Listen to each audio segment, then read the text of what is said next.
It was 10 a.m., Christmas Eve, the year of our Lord, '06. You can decide if that was in the 20th or the 21st century. When my organist at the time, where I was serving at Snoqualmie United Methodist Church, called to say that she had the flu.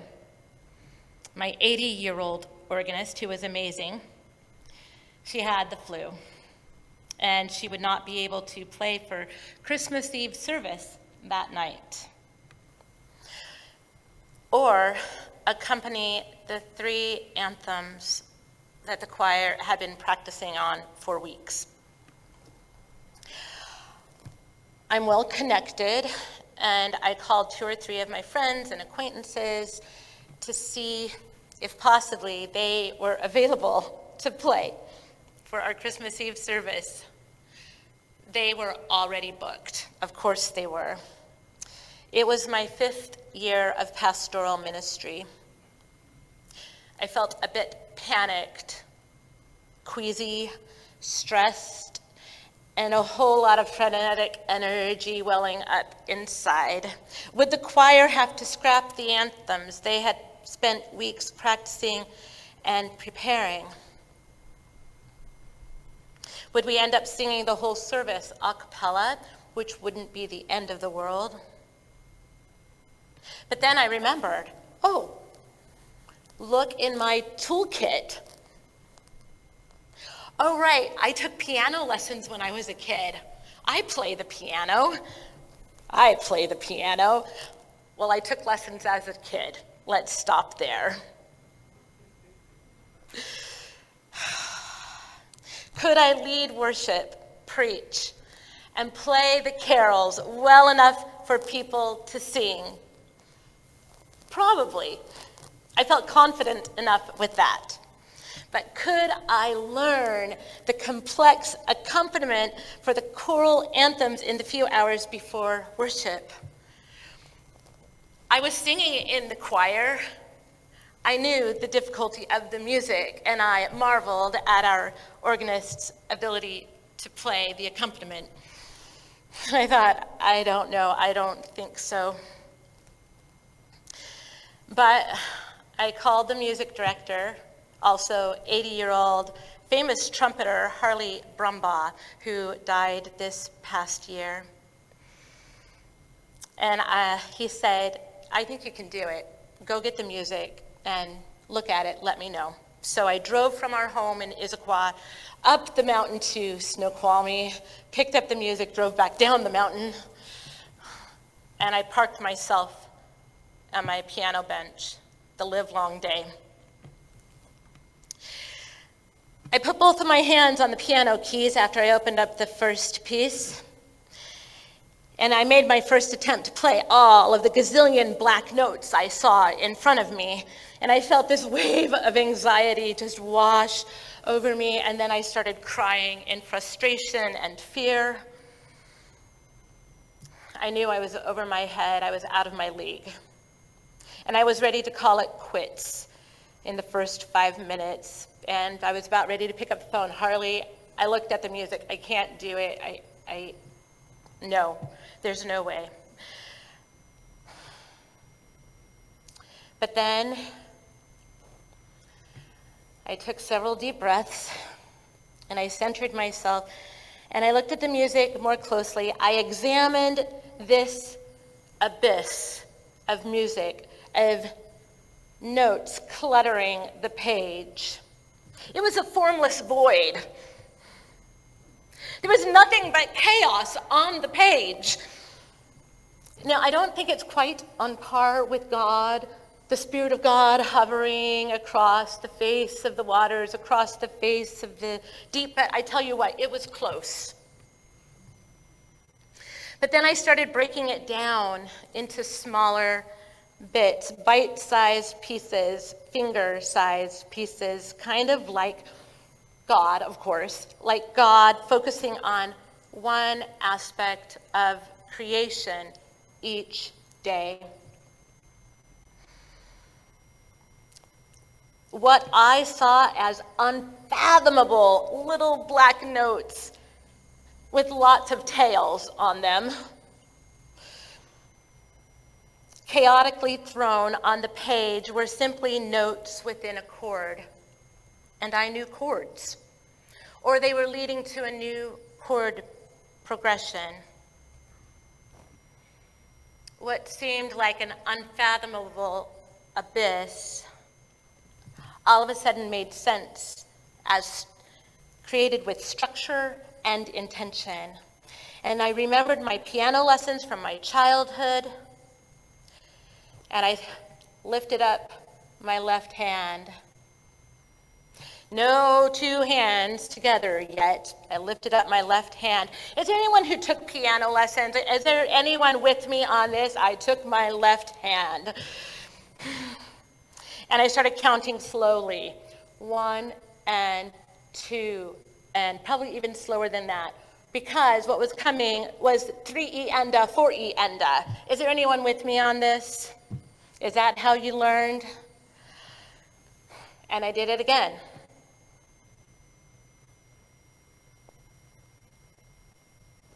And again, and again.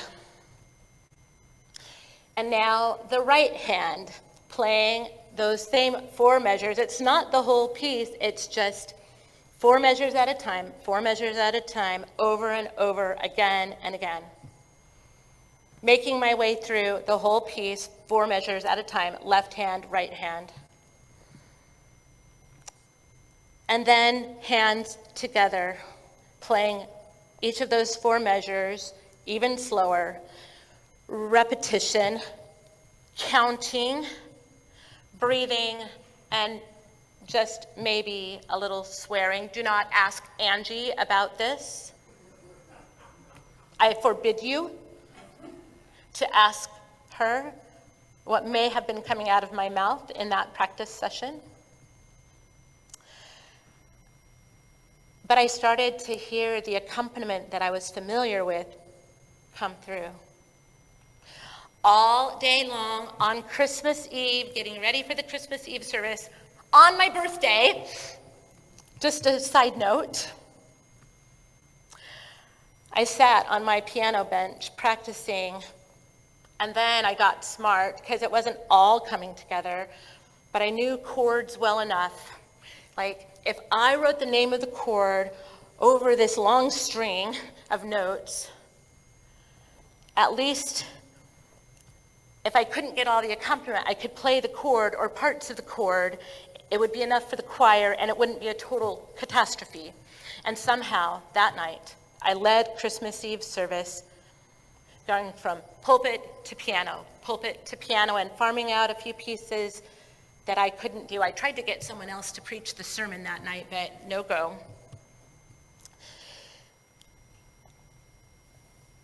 I understood in a much deeper way why Mrs. Hutton, my piano teacher, and a side note, some of you will remember Aubrey, who was part of our congregation and sang in our choir, and she had lived in Aberdeen for a time, and out of the blue one day she said, "Pastor Kathy, was Pat Hutton, Mrs. Hutton, your piano teacher?" What a small world.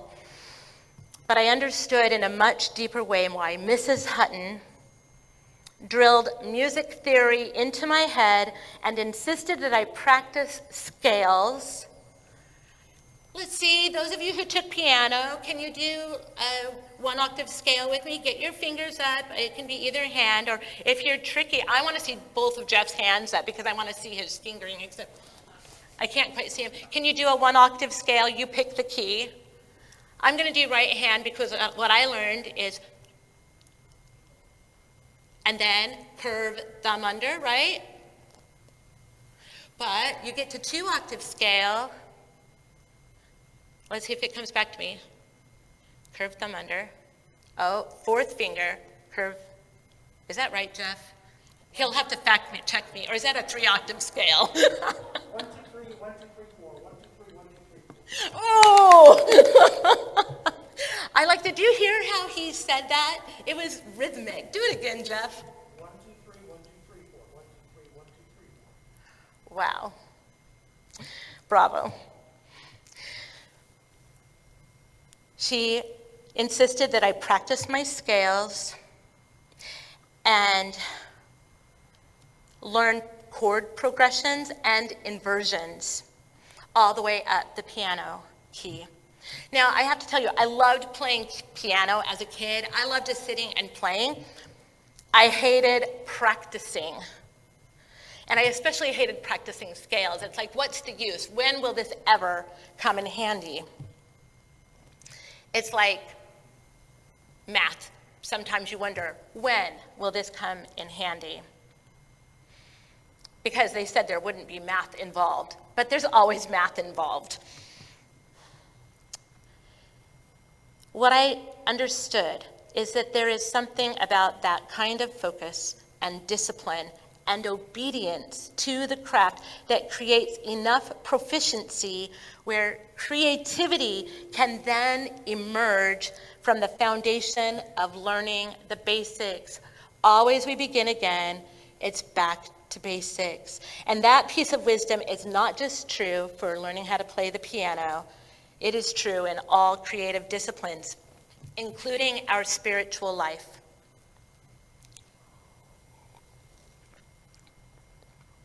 One of the things I love about leading worship from this vantage point, you all should try being the preacher sometime because it gives you a great view of the congregation, but it especially gives you an amazing view of Jeff playing the piano, and I love to watch his hands dance across the keys.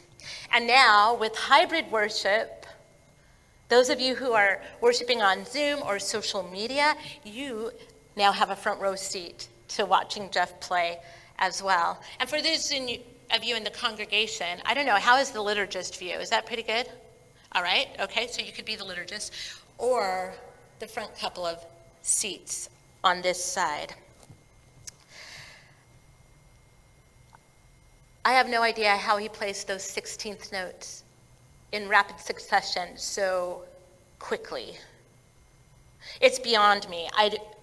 I could practice and practice and practice, and I don't think I would ever be able to play like Jeff does, because that is his gift. That is not my gift. I am proficient, but I am not Jeff. And thank God we have Jeff, amen? Jeff might tell you a different story, but I don't think that his ability to do that happened overnight. And so we'll have to chat with him at some point to figure out how does he do what he does. And what I'm going to tell you about artists is that they don't really know how they do what they do, but they will tell you that there is discipline and practice involved. So now I want to do an experiment with you right where you are. Not all of you took piano lessons, but I imagine most of you learned how to type. Although I know that there are some of you out there who use 2 fingers in a hunt and peck style. How many of you know people like that? Because you wouldn't want to out yourself. So now I want you to put your hands over an imaginary keyboard if you don't have one in front of you. And if you happen to have a keyboard in front of you because you are with us on Zoom, don't look underneath your fingers. All right, what are the letters under your fingers? Do you know it just automatically? Some of you do, some of you don't. I'm better with my left. I have to really think about it with my right, but we're going to do this experiment. And those of you who are on Zoom, if you are really, really brave, I want you to open up the chat. And when I tell you what we're going to type, and we're going to do this together, don't jump ahead. We're going to do it together. We're going to stay together. Put it in the chat, and then you're going to push return. The rest of us, we're going to have this imaginary keyboard. And we're going to say our ABCs, and we're going to move our fingers to where the keys would be without looking. Are you ready? So we're going to do this together. And I was just amazed when I thought of this experiment. All right, here we go. A, B, C, D, E, F, G, H, I, J, K, L, M, N, O, P, Q, R, S, T, U, V, W, X, Y, Z. How many of you were able to get most of the letters in there? That, my friends, is called muscle memory. Oh, push return if you're on chat. And hopefully you did not look underneath your fingers, but we learned to do that, when we were 14, 15, maybe 25, 30? But it's still with us, that muscle memory. It's fascinating. Although it's not just muscle memory, it's the brain wired to our fingers in whatever that we do, and somehow we recall that. And people who play musical instruments especially rely on some form of muscle memory to express themselves beyond the music that is written on the page. Because muscle memory allows the artist to shift their focus away from every single individual note, like what I was doing, 1 and 2 and but I'm. From each individual note to other creative aspects of the music. All of that discipline and practice of playing scales then frees the pianist to create within that structure. I'm just going to do a fact check really quickly. Jeff, is what I'm saying, is that basically true? Absolutely. Okay, thanks. Practice your scales. All right, I'm going to go back. I'm going to practice my scales. And that is the gift of what Jeff does so amazingly well. There is so much creativity within his music. I'll watch him play, and I know a piece of music, I'm like, he's not on the page. He's on the page, but he's off the page. Because he's doing other things within the structure of that chord progression. There's so much creativity within his music, and it starts from a place of discipline and practice and preparation. So when I think about repetition and discipline, I often think boredom, and the last thing I want to be is bored. But the reality is that there is more freedom within discipline, and I am learning the truth of this wisdom. Elton Trueblood said, "Freedom is a paradox. The way to freedom is through discipline. We are most free when we are bound." And here are a few of these words again from Martha Graham about how to deepen a contemplative and creative practice. I believe that we learn by practice, whether it means to learn to dance by practicing dancing or to learn to live by practicing living. The principles are all the same. Practice means to perform over and over in the face of all obstacles, some act of vision, of faith, of desire. And from Pope John Paul II, a few of these words again. All, not just a few, all are entrusted with the task of crafting our own life, creating our own life. We are to make of our lives a work of art, a masterpiece. We are to live our daily lives, making of it a work of art. You have to show up. You have to show up to your craft and practice. So this word, obedience, which can dovetail with discipline and practice, comes from the Latin root word audire. Audire. I'll say it boldly, audire. A-U-D-I-R-E, meaning to hear, to hear. Obedience is about listening deeply to the ways God calls you in everyday life and how you respond. Obedience means listening to the world around us for the voice of God speaking through all things and people, even in conflict and struggle, and perhaps even especially so. Listening is an invitation to intimacy with the divine. The ancient poet Rumi said, "Give your life to the one who already owns your breath and your moments. Give your life to the one who already owns your breath and your moments.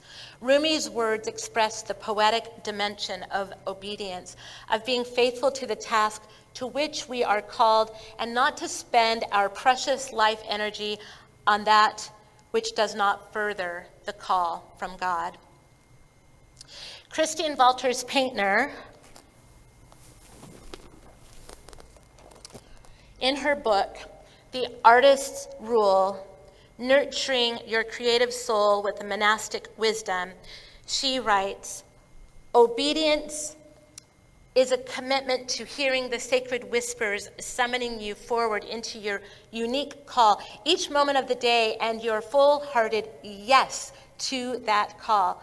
In light of creativity, obedience challenges us to listen and be present to the way God whispers to us through our creative process, and to respond to the invitations we hear. So there's both the call, and then the response, and then the showing up.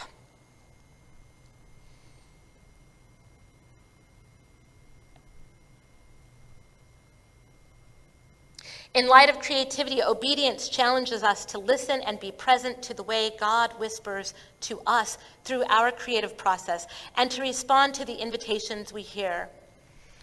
We make space for silence in our lives so that we might be able to hear more clearly. Obedience means trusting that we were created as a creative being in the image of our primary creator, and realizing that what brings me joy and energy will also bring me closer to my purpose. These words from Christine Walters Paintner. And I believe that this is what was happening in the Gospel of Luke when Mary sat at the feet of Jesus listening to his teachings. It was her primary call. Perhaps to be a mystic, to be a student, to listen to the words of Jesus. And so when Jesus tells Martha that Mary had chosen the better part, oh my goodness, it feels so harsh and scolding to my ears, and perhaps to your ears too. Poor Martha gets a really bad rap. And I just wonder, how would anyone ever get fed, or how would things ever get cleaned up if Martha didn't fuss about in the kitchen? And so let's hear a word for those who cook and clean. Thanks be to God. Listen to the translation from the Message. Dear Martha, you're fussing and getting yourself worked up over nothing. One thing is essential. One thing only is essential, and Mary has chosen it. How often do we get worked up and fuss too much while forgetting the essential thing? Although what Martha was doing was not wrong, Jesus is trying to point her to the essential thing in that moment, which can be summed up in Luke 6:33, seek first the kingdom of God, and Psalm 46:10, be still and know that I am God. And linking it to this series on creativity, I see it as the hovering process, suspended, waiting, lingering. It involves a conscious listening to your own life and how God is calling you. Theologian and poet Frederick Buechner says that the place God calls you to is the place where your deep gladness and the world's deep hunger meet. I think Christine had a paraphrase of that I quoted just moments ago. What brings me joy and energy will also bring me closer to my purpose. What is your deep gladness? What do you do that makes you feel most alive, most yourself? It might be making music, baking a pie, firing up a pizza oven. Maybe you lose track of time when you're delighting in figuring out a complex problem. Or maybe you feel most alive standing in front of a classroom. Creating is a core part of who we are. It's part of our imago Dei, our God likeness. Something deep in each of us is made to create, and we reflect God's imago Dei through living a creative life.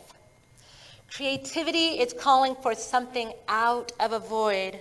It is coaxing and nurturing new life into existence. It is putting beautiful order to a jumbled mess. It is seeing and naming the value of something that didn't have an identity.